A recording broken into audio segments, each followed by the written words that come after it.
And we are all connected. So, good evening, everyone, and thank you for joining us. I am Sophia Nahlawi, Adult Services Associate at the Enoch Pratt Free Library. Thank you for joining us for the first part of our Dark Side of Maryland series this October, Haunted Maryland. It's supernatural, hun.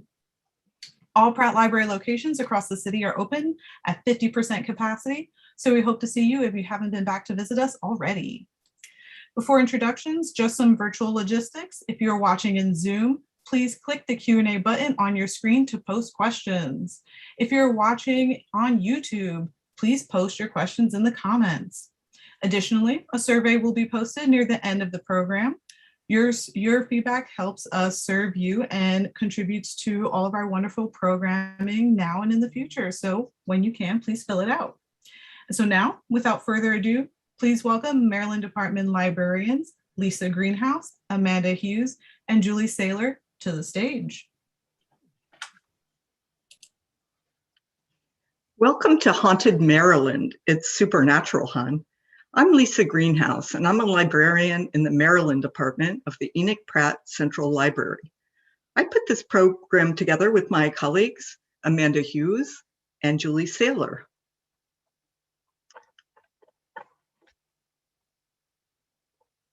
It's the first in a series of Maryland Department programs for the month of October, which is called The Dark Side of Maryland. Check our website's events page at calendar.prattlibrary.org for dates and times.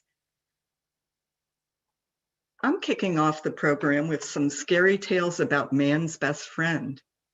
Then you'll hear from Julie and Amanda with more spooky stories that they're dying to share with you. The Maryland Department has a subject card file, and one day I was searching in the Ds and by accident came across this card indexed under dog, headless. Pasted onto the card is a newspaper clipping from the Evening Sun. It tells of a headless black dog, which at night guards a bridge over a little stream in Elkton. It goes on to mention a similar headless dog in Chestertown. This one wears a chain, which can be heard clanking as the dog moves along the streets. The author of the news blurb goes on to wonder whether it's the same dog as the one in Elkton, and if so, what becomes of his chain between Chestertown and Elkton? This piqued my curiosity, and I began to wonder if there were other ghostly dog tales in Maryland. Turns out there are quite a few. Dogs are humans' best friends. As such, they seem to proliferate in the ghostly imaginings, if we can call them imaginings, of Maryland folk. In Western Maryland, we find several tales. There are quite a few from South Mountain. Madeline Vinton Dahlgren, in her book South Mountain Magic from 1882, vouched for the trustworthiness of several of the tellers. All of Dahlgren's informants were from the area of Glendale on South Mountain. This was somewhere near Boonesboro along the old National Pike. Several reports were of a mysterious beast blocking the road as the informants tried to make it back to their homes after a nighttime trip to Boonesboro. According to Dahlgren, all of the tales agreed in essential details. The beast, known variously as the black dog, the dog fiend, the snarly yow, and the werewolf, was larger than any dog ever seen before, and it showed a very large, hideous red mouth. One man said it was coal black, but would change into great spots of white.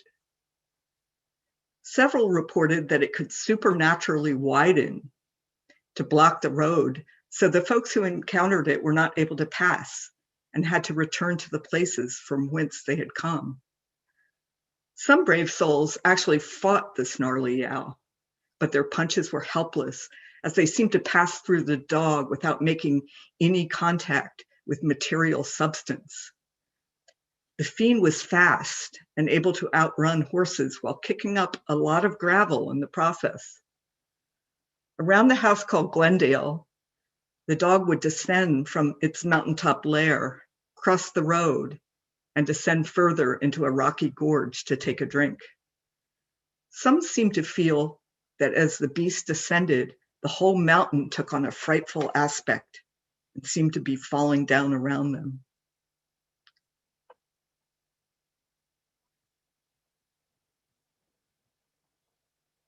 Another great book from our collection, Mysteries and Lore of Western Maryland by Susan Fair, informs us that about 80 years later, in the mid-1960s, about 12 miles southeast of Boonesboro, in the area around Gambrel State Park, the dog fiend reappeared, this time on 2 legs. First, a man using the pseudonym John Becker contacted the Frederick News and told them he'd been attacked by a ferocious, upright, 6-foot-tall dog man on a dirt road near his home. For unknown reasons, the beast was termed the Dwyo in news coverage. To me, it sounds a lot like a werewolf. Here is a headline and an artist's rendition that appeared on December 1st, 1965 in the news. There followed other reports. A woman heard it yowling every night outside her mountain home. A little boy said he saw Dwyos everywhere. The lore continued to pile up, and the dog man had range. A hunter near Middletown saw one. 2 men spotted a dog man in the Catoctin Mountains around Thurmont sometime in the 1970s. And then, in 2009, Susan Fair reports that a young woman was driving at night to visit a friend on the winding rural roads near Gambrel Park when she began to feel an overwhelming sense of dread. She glanced over to the side of the road and noticed a shadowy creature just beyond the tree line, keeping pace with her car. Then, suddenly, the horrifying creature, a gigantic snarling dog man, ran out of the woods and leapt at her car. The terrified woman floored it and was thankfully able to escape.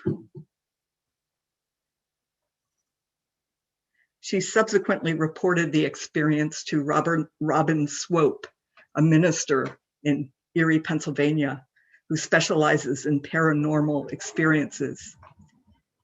Fair reports that Swope found the woman's account credible and wonders whether the dogman could be the result of shamanistic shape-shifting practice. The wolf is, after all, a common spirit animal, and this wouldn't be the first instance of a shaman who has shape-shifted into a wolf spirit guide. Sounds reasonable to me. Now I'm going to tell about 2 ghostly dogs who, unlike the Dwyo, remained on their God-given 4 legs. Both of these dogs belong to peddlers, one near Tawnytown in Carroll County and one in Port Tobacco in Charles County. I learned about Peddler Jack's dog in the wonderful Big Book of Maryland Ghost Stories by Ed Econowitz, also in the Maryland Department collection. According to Econowitz, Peddler Jack's dog is one of several tales told around the area of Tawnytown that features supernatural dogs. They even have a version of the Dog Man or Snarly Yow story in those parts. Well, Peddler Jack was one of those itinerant peddlers who came around in his horse-drawn wagon before the days of grocery stores. His snow white dog would always accompany him on his travels, either seated next to him in the wagon or following along at the wagon's side. He hawked various wares, as well as a brand of patent medicine that made him very welcome and popular in the houses of the locals, as it contained a narcotic from the Far East, and other substances thrown in to make it sweet, such as sugar, cloves, prunes. He was also a very pleasant and agreeable guy with plentiful, interesting stories to tell. So it was common for the locals to invite him to eat at their tables and stay over the night. One night, Jack was invited to stay over at a local farmer's barn on a comfy pile of hay. The next morning, the farmer couldn't rouse Jack for breakfast and quickly realized he had passed away over the night. Well, the farmers buried Jack in an unmarked grave in the Baust Church Cemetery in Tawnytown. One farmer volunteered to take Jack's dog, yet a problem developed in that the dog refused to leave the cemetery. The farmer finally had to put a leash on the dog to pull her out of there. But once he got her home, the dog broke free and found her way back to the site of Jack's grave. As many times as the farmer would retrieve the dog and bring her home, the same thing would happen. The dog would return to her former companion's grave. Finally, the farmer gave up and let the dog remain in the cemetery, sprawled across Jack's unmarked bit of earth. Years passed, and eventually the dog was gone. But there are locals who attest to having passed the cemetery on nights under full moons and have glimpsed the white dog in her customary place under the apple tree in the Baust Church Cemetery.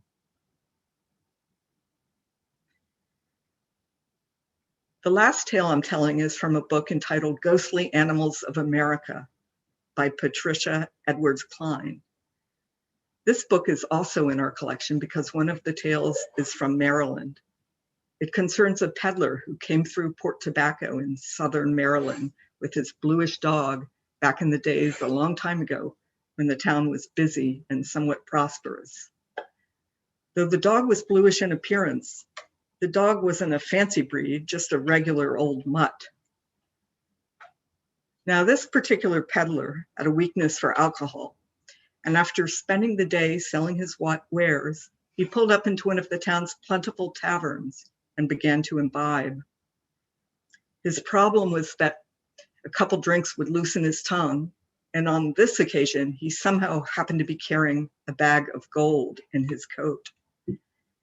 After showing off the gold, bragging about his wealth, and buying rounds of drinks for his newfound companions at the bar, the peddler left out into the snowy February night, round about midnight. Some think he may have been going to try to find shelter, maybe a barn to sleep in and keep out of the cold. In any case, he was murdered while walking a few miles from the tavern, and his blood splattered all over a nearby rock. His blue dog was killed as well and lay dead beside him. When the two bodies were discovered the next day, the gold, of course, was missing. It is conjectured that the peddler himself may have buried the gold near the rock prior to the attack, because the next day, the attackers returned to the scene of the crime, presumably looking for the gold. They had a shovel. As they began to dig near the rock, as Klein describes it, a snarling blue demon descended upon them. Needless to say, they never did get the gold. There have been other people over the years who heard the legend and attempted to uncover the gold, and like the killers of the peddler, have been turned away by a fierce blue dog demon. This includes a group of Union soldiers who were in the area during the Civil War. Klein explains that the Southern sympathizing hostess of the boarding house in which they stayed purposely told them the story of the buried gold so that they would have their very own encounter with the snarling blue dog. Now, if you are brave and interested in searching for this long buried gold, or maybe just sightseeing at Peddler's Rock, Klein provides directions to get there in her book. That's a reason for stopping by the Maryland department of the Enoch Pratt Central Library and perusing our collection of books about Maryland monsters and Maryland hauntings. And if you think dogs are scary, you should meet my cats.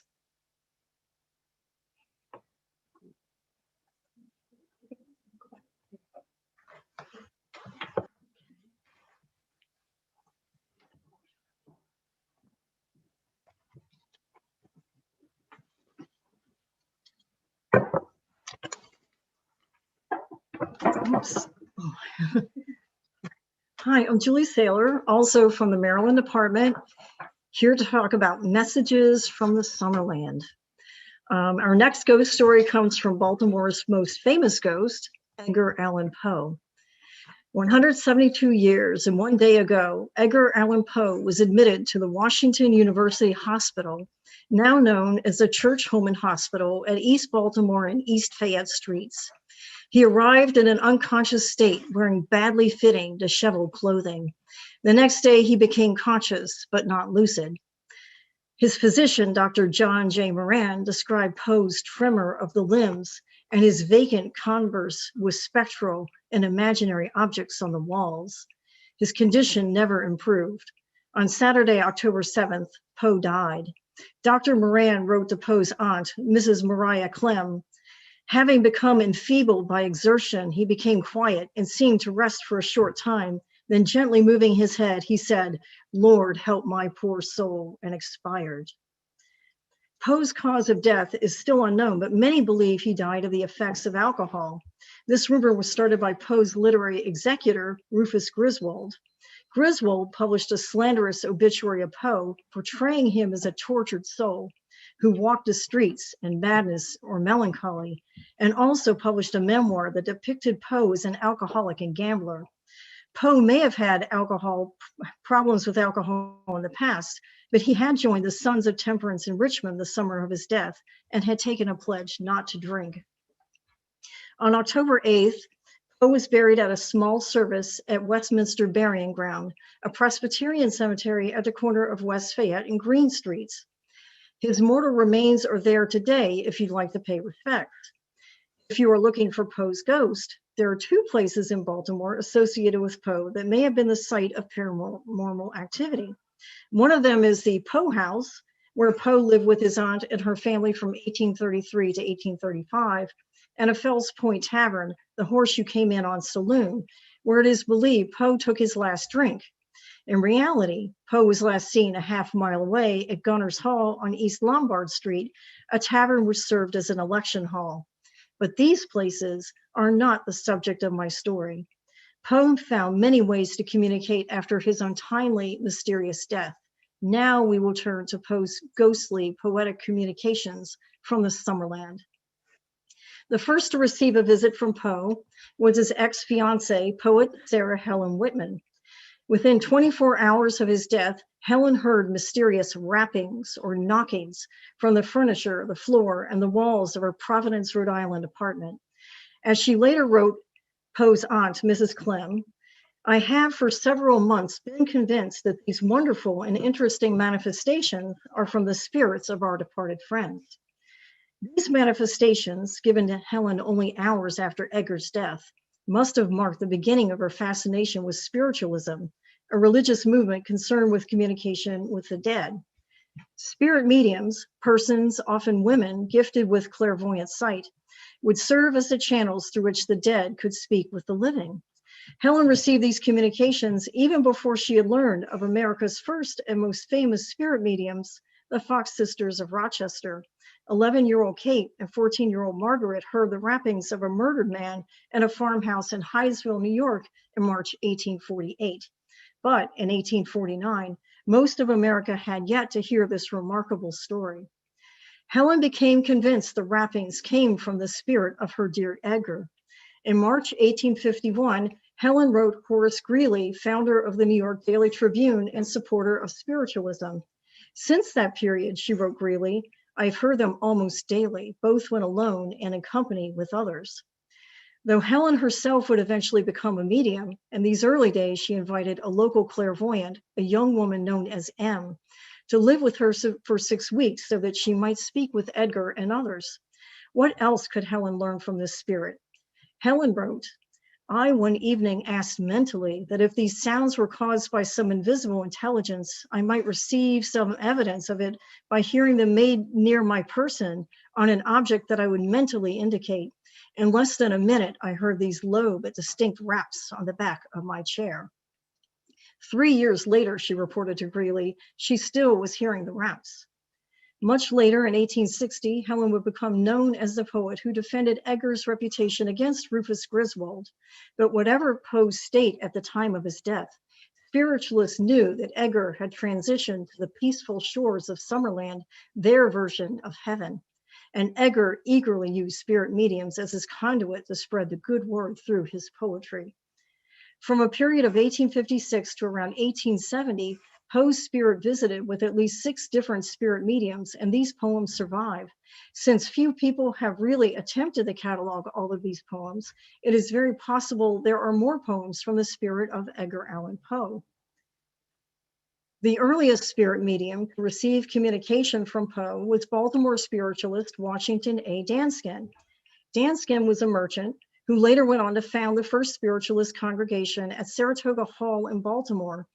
Danskin first became acquainted with spiritualism by attending local spirit circles, also known as seances. In January 1856, he discovered he himself was a medium. The spirits were able to control his hand directly, and a process known as automatic writing. A few months later, during a seance, Danskin reported, "My hand was suddenly moved with violence," and Poe sent a message to him, "Be calm, Danskin, and I will send you an acrostic." After some time, Poe sent the following poem. Looking down the poem vertically, the first letter of each line spells the name Edgar. "Earth had no joys for me. Dark was my fate below. Grief like the boundless sea and limitless as woe rolled o'er the poet Poe." In the 3rd edition of his book, Why and How I Became a Spiritualist, published in 1864, Danskin added another poem from the spirit of Edgar A. Poe. This one was called The Christian's Pit for the Damned, where Poe repudiated the Christian concept of hell. Hell, according to Poe's spirit, was a mystic legend, and hate and fear, man's only hell, shall listening to their funeral knell amid love's flames expire.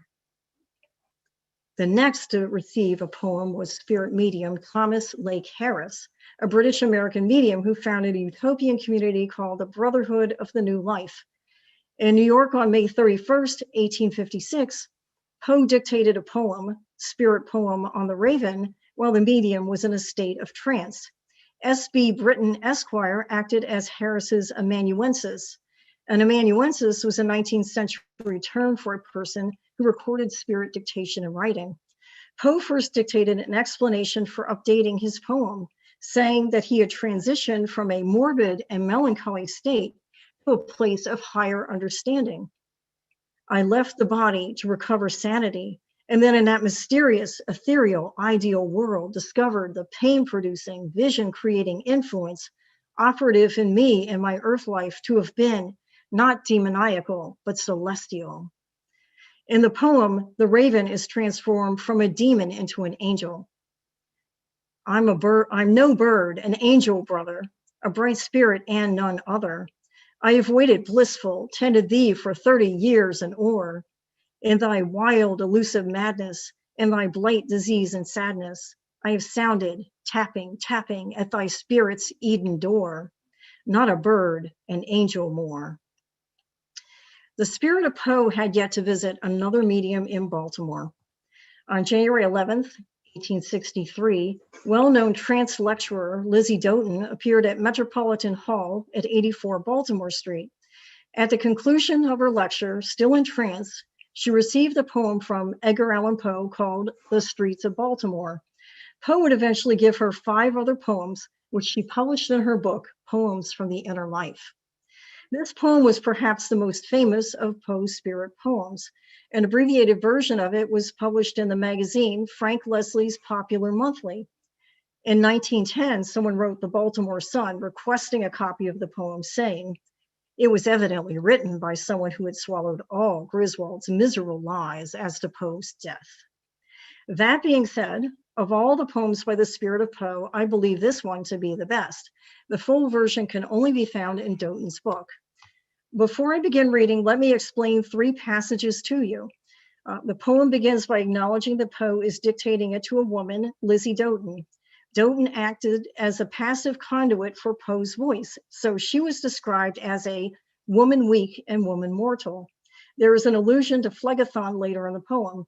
Phlegethon was one of the 5 rivers in the Greek underworld, the river of fire. Finally, Poe is beaten with burning fasces by a fiery fiend. Fasces are a symbol of authority in ancient Rome. They are most commonly visualized as a bundle of rods with a single axe. So please settle in and enjoy this ghostly communication from Edgar Allan Poe, The Streets of Baltimore. Woman weak and woman mortal, through thy spirit's open portal, I would read the runic record of mine earthly being o'er. I would feel that fire returning, which within my soul was burning, when my star was quenched in darkness, set to rise on earth no more, when I sank beneath life's burden in the streets of Baltimore. Oh, those memories sore and saddening. Oh, that night of anguish maddening, when my lone heart suffered shipwreck on a demon-haunted shore. When the fiends grew wild with laughter, and the silence following after was more awful and appalling than the cannon's deadly war, than the tramp of mighty armies through the streets of Baltimore. Like a fiery serpent coiling, like a maelstrom madly boiling, did this phlegethon of fury sweep my shuddering spirit o'er. Rushing onward, blindly reeling, tortured by intensest feeling, like Prometheus when the vultures through his quivering vitals tore. Swift I fled from death and darkness through the streets of Baltimore. No one near to save or love me, no kind face to watch above me, though I heard the sound of footsteps like the waves upon the shore, beating, beating, beating, beating, with a dull and dreamy rhythm, now advancing, now retreating, with a long, continuous roar, heard the sound of human footsteps in the streets of Baltimore. There at length they found me lying, weak and wildered, sick and dying, and my shattered wreck of being to a kindly refuge bore. But my woe was past enduring, and my soul cast off its mooring, crying as I floated outward, I am of the earth no more. I have forfeited life's blessing in the streets of Baltimore. Where wast thou, O power eternal, when the fiery fiend infernal beat me with his burning fasces till I sank to rise no more? Oh, was all my lifelong error crowded in that night of terror? Did my sin find expiation, which to judgment went before, summoned to a dread tribunal in the streets of Baltimore? Nay, with deep delirious pleasure, I had drained my life's full measure, till the fatal fiery serpent fed upon my being's core. Then with force and fire volcanic, summoning a strength titanic, that I burst the bonds that bound me, battered down my being's door, fled, and left my shattered dwelling to the dust of Baltimore. Gazing back without lamenting, with no sorrowful repenting, I can read my life's sad story and a life unknown before, for there is no woe so dismal, not an evil so abysmal, but a rainbow arch of glory spans the yawning chasm o'er, and across that bridge of beauty did I pass from Baltimore. And that grand eternal city where the angel hearts take pity on the sin which men forgive not or inactively deplore, earth has lost the power to harm me. Death can never more alarm me. And I drink fresh inspiration from the source which I adore through my spirit's apotheosis, that new birth in Baltimore. Now no longer sadly yearning, love for love finds sweet returning. And there comes no ghostly raven tapping at my chamber door. Calmly in the golden glory, I can sit and read life's story, for my soul from out that shadow hath been lifted evermore, from that deep and dismal shadow in the streets of Baltimore. To Amanda.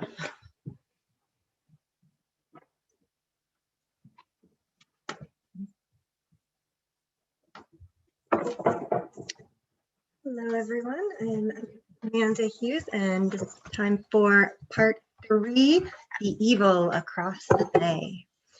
They say that reality is often stranger than fiction, but in the case of the Eastern Shore's most infamous woman, the legends have taken on a life of their own. 1808, when Congress banned the importation of African slaves, the demand for more and more labor to work the plantations of the South led to many free African Americans in the North being kidnapped and sold. This became so common, especially on the Eastern Shore, that it became known as the Reverse Underground Railroad. And it was the main enterprise of the group that became known as the Cannon-Johnson Gang. The group operated for about a decade in the early 19th century, kidnapping free Black people and fugitive slaves along the Delmarva Peninsula and as far away as Baltimore and Philadelphia to sell into slavery in the South. Hattie Cannon, whose birth name may have been Mary or Martha Patricia Hanley, was the co-leader of the Cannon-Johnson Gang, and according to sources at the time, the mastermind of their criminal enterprise.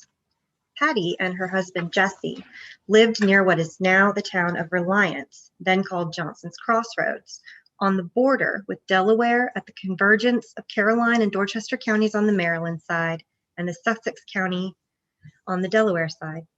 Jesse Cannon died sometime in the early 1820s under rather suspicious circumstances. Later stories would claim he was Patty's first victim.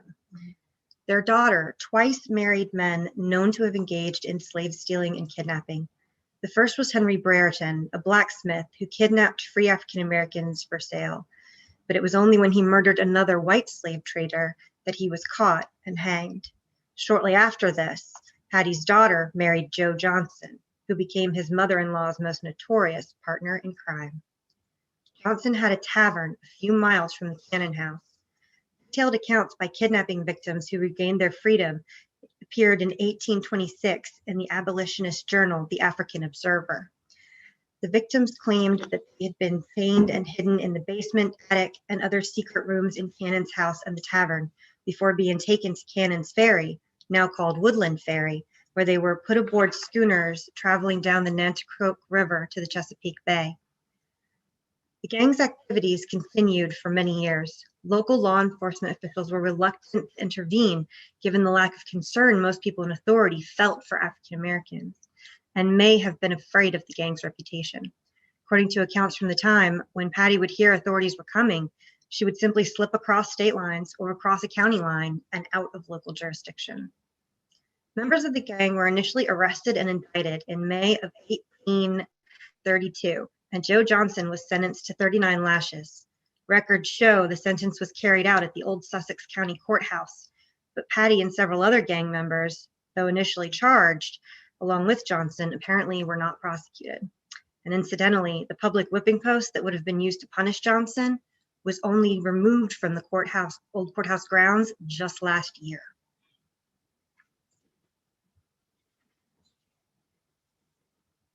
In the mid-1820s, mid-1830s, Mayor Joseph Watson of Philadelphia and Pennsylvania Governor John Andrew Schultz cooperated to retrieve young men and women who'd been kidnapped from Philadelphia and sold in Mississippi and Georgia, and to prosecute the Cannon-Johnson gang. In 1826, Watson offered a $500 reward for information leading to the arrest of the gang, and Schultz issued orders of extradition to the states of Virginia, Alabama, and Mississippi. In 1827, Cornelius Sinclair, a kidnapped free man who was rescued from Alabama, was among witnesses to testify against two members of the gang who were prosecuted for kidnapping. Scrutiny of the gang continued until, according to an article in the Dover Gazette in April of 1829, the bodies of 4 people, including 3 children, were discovered buried on property Cannon owned in Delaware. A tenant farmer uncovered the remains while plowing, and subsequent investigations later revealed 6 more bodies. Patty Cannon was officially apprehended and indicted on 4 counts of murder, and later confessed to murdering nearly 24 kidnapping victims. Patty Cannon would never face trial, however, and died in her cell in the old Georgetown jail on May 11, 1829, at an age estimated to be between 60 and 70. Some rumors claimed that she committed suicide by poison. Her body was initially buried in the graveyard of the jail, but when that land was developed as a parking lot in the 20th century, her remains, along with those of 2 other women, were exhumed and reburied in a potter's field near the jail. However, Her skull was separated from the rest of her bones and put on display in various venues, including the Dover Public Library in 1961, where it was made a part of their Halloween display. The skull was then later loaned to the Smithsonian in 2010 to allow scientists to learn more about settler life in the Chesapeake. Later owners of the Cannon House and Johnson's Tavern have claimed to hear strange noises, moans, and rattling chains throughout the property until it was finally torn down around 1930. Many locals believe that the spirits of the victims who died in the house remain. Still others say that it's Patty herself who haunted the house. You would think that a community where the Cannon gang carried out their crimes would want to forget all about the kidnapper, murderer, and slave trader who got away with her crimes for so long. But in fact, the opposite is true. The story of Patty Cannon continued to capture attention throughout the United States, with many newspapers carrying stories about her and calling her, among other things, the wickedest woman ever to walk on American soil. Drawings of Cannon's head and skull were often included in books on phrenology, a pseudoscience popular around the turn of the 20th century that claimed a person's character was reflected in the shape of their skull. Phrenologists claimed that the shape of Patty's skull was proof of her evil nature, as though that wasn't already obvious enough. Soon, however, the legend of Patty Cannon far outstripped the truth. In 1841, a pamphlet called The Narrative and Confessions of Lucretia P. Cannon was published anonymously in New York. The highly sensationalized version resembled a combination of modern pulp magazines and true crime books, and was a contemporary of the British penny dreadfuls.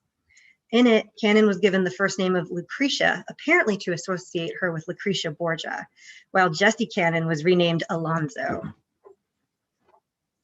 In 1884, George Alfred Gath Townsend published another novel titled The Entailed Hat, or Patty Cannon's Crimes, a Romance. Townsend was a native of the Eastern Shore, and this novel was one of several he published depicting fictionalized versions of real events in the region.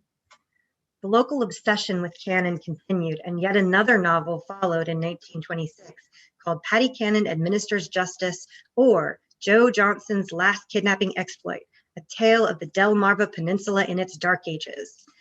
They were very fond of subtitles back in the day. And this was written by R.W. Messenger, who was yet another local. In 1973, The Narrative and Confessions of Lucretia P. Cannon was re-released, this time as an illustrated edition published by the Sussex County artist Daniel Costin on behalf of the Sussex County Bicentennial Committee. In fact, it seems a new book concerning Patty Cannon and the Johnson gang, whether fictional or theoretically factual, has been published every few decades or so, right up until the present day. Patty Cannon even appeared as a character in the second season of the popular television show Underground in 2007, played by Sadie Stratton, and she is the star attraction of the Seaford, Delaware Historical Society Museum, where she is hailed as the greatest murderess in American history. It seems no matter how much time passes, the spirit of Patty Cannon continues to linger on the Eastern Shore, and stories of her crimes and her cruelty enthrall so many to this day. Thank you everyone for joining us. We hope you've enjoyed yourselves. Don't forget to tune in all month long for Dark Side of Maryland. Our next program up is Mediums, Magicians, and the Ouija Board, a spiritualist history of Baltimore. So if you enjoyed hearing Poe's Tales from the Summerlands, and Poems from Beyond the Grave, join Julie to hear even more about the fascinating spiritualist movement and how the Ouija board was invented right here in Baltimore. Then we have Maryland Mayhem, Scoundrels, Spies, and Sinners in the Free State on Monday, October 25th, when you can hear Lisa tell you even more stories about true crime in Maryland. And then on Friday, October 29th, join me for Witch's Brew, True Tales and Folklore of Witchcraft in Colonial Maryland, where I'll tell you the true story and the maybe true stories of witches throughout Maryland history.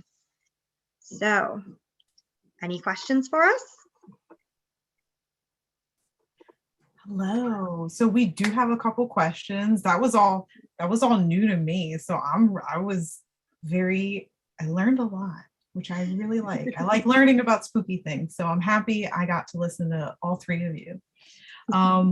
We have a question from the presentation on Poe about the letter. So someone asked, Holy Moses, where is that letter from? Is it perchance in the Pratt's collection, or is it, a different collection? Oh, no, it is in the Pratt's collection, and I got those images from Digital Maryland. So yes, that is from Pratt's collection. So that's even more incentive for those of you out there who haven't been by to visit us already. Please come by. You'll see this really cool letter from Poe. Come on. And then we did get another question for all three of you. Do you have a favorite scary folktale that, is not in line with what all three of you shared tonight? I think my favorite is a story that I'll be sharing as part of the witchcraft program, and it is about a alleged witch called Moll Dwyer, and it's very, very cool. So I'll just say that there's a certain place where you can go and touch a certain stone, and they say that she will take control of your body for a few moments. So if you want to hear the whole story, tune in on the 29th. Ooh, that's our last program, which means you have to come to all of our programs, all four of them. Everyone come. About you guys. There's a book by George Carey about folklore of the Eastern Shore, and in it is a much shared tale about a particular road on the Eastern Shore they call the Ghost Light Road, because if you're driving on that road at night, you'll likely see unexplainable lights that many people in the area have seen over the years. And so that's a pretty cool story. Mine, I'm not sure I'm going to get the story totally straight, but in Baltimore, there was a cemetery that once had a statue that was like sort of a very scary, very dark colored draped statue, and the nickname of the statue was Black Aggie. And it used to be that, like, especially like young people would try to go to the cemetery at night to sit in Black Aggie's lap, and the belief was you would be sucked down to hell if you sat in Black Aggie's lap. And I think eventually the statue had to be moved out of the cemetery because so many people were trying to visit that. I think maybe it's in Washington, D.C. now, but I'm not sure. Ooh. Yeah, it was Druid Hill Cemetery is where it Yeah, used to I think be. so. I'm not Yeah. sure where it is now. Okay. Well, I know what I'm doing this spooky month. We have another question. Any information about haunted places in Baltimore? Oh, well, there is a wonderful book in our collection called Haunted Fells Point. Yes. And judging from the table of contents, Fells Point is just chock full of ghosts. It's full of ghosts as a Dickens story. So there are even ghost walks. Also, over on the Eastern Shore, there are lots and lots of stories and ghost walks and stuff. But for Baltimore, I've heard Fells Point. I've heard some things about Towson, the mental hospital where Zelda Fitzgerald was treated, apparently. The Patapsco Women's Institute, apparently very, very haunted over there down in Ellicott City. Other places in Baltimore, let's see. What do you think? The big book of Maryland Ghost Stories by Etta Conowitz in our collection is arranged by locale, and there are quite a few stories from Baltimore. In another one of his books, I don't think it's in the big book, but in another one, there's this great story where he interviewed a Baltimore police officer who had been called to a house in West Baltimore. And when he got there, he was expecting like a family, some kind of domestic violence situation. But when he got there, the whole family was like hovered together in a room, and they were telling him that they were hearing noises upstairs, and but nobody from the family was up there, and they were terrified. So he went up, and as he was walking up the stairs, he heard the noise the noises. It was quite a racket, but when he got there upstairs, it was totally silent. And so we looked, through the closets and such. And then he started back down the stairs and he heard it again, but this time from the third level. So he went up there and he was hearing it all the way up on the stairs. But when he got there again, it was silent. And he opened, all the rooms, looked in the closets, didn't see anything except for one room, which was empty except for this one chair that was sort of like facing him when he opened the door. And he was, it kind of made him a little uneasy. He sort of noticed it, but as he was walking back down the stairs toward the family, all of a sudden that chair, which he had left in the room and he had closed the room's door, all of a sudden was heaved by someone or something down the stairs and knocked him over. And he fell down the stairs. And then when he got up, the chair was sitting there facing him upright. And so Etta Conowitz talks about, this particular police officer doesn't believe in ghosts or didn't believe in ghosts until this incident. And so that's, but there are a lot of really good stories in his books. So I would recommend coming into the Maryland department and checking them out. And we have quite a few other books as well. We have a whole shelf. Yes. Whole shelf full of nothing but ghost story books Right. from all around Maryland. Right. And I have heard stories that there was some sort of paranormal activity in Fells Point at that horse you came in on saloon. But again, there's very little proof that Poe really used that as his favorite drinking spot, but that doesn't mean that it isn't haunted in some other way. That's an excellent point. It's like it could be haunted by any kind of ghost. And we don't know. Yeah. That is the oldest part of the city. So Yep. Ooh, so many ghost opportunities. So we have one last question that has come in. Does anyone know of any ghosts or hauntings at Central Library? Oh, I knew somebody would ask that. I don't know. What do you think, Amanda? I have heard some whispers that Joseph Wheeler's still down there, down on so a lot of people might not know this, but the Pratt Library is 3 levels above ground, 3 more levels below ground.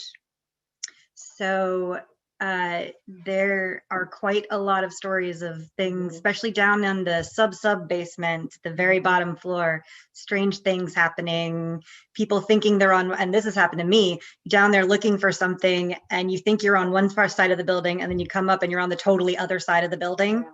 Like you somehow got completely turned around of where you thought you were. Yeah. So there are stories that Wheeler's is still there. See, I would believe it of Wheeler more than any other director, and that's because he basically co-designed Central Library with the architects. So I mean, he probably felt a really strong connection to the building itself. Yeah. Well, I luckily have not been there late enough to find out, but hopefully I won't find out anytime soon. Why do you think security kicks us all out so quickly right at closing time? They don't let us stay late. Right. Also, like it might be, you don't know what ghosts are around. It might be for our safety. There you go. But with that, we don't have any other questions. So I wanted to thank all 3 of you for your wonderful, spooky, not invigorating, ghostly invigorating presentations this evening. And I want to thank our wonderful ASL interpreters for joining us this evening as well. We did have a question about the upcoming programs, the upcoming Haunted Maryland programs. So yes, you can register for the next 3 programs all on the Pratt website under events. Eventbrite link should be live for all of them. But if you have any questions about any of those programs, feel free to reach out to us at events@prattlibrary.org. And if you haven't already, please fill out the survey that was posted in the chat. It lets us know how we're doing about programs and we get to hear your feedback. And with that, we're going to sign off for the night. Thank you everyone for joining us. You've been a wonderful audience. Stay safe out there. Don't touch anything you're not supposed to. Don't speak to any ghosts you're not supposed to. Stay away from glowing dogs. Stay away from glowing dogs. You don't know where they're going to take you. Have a good night, everyone. Thank you so Thank much. you. Good night, everybody.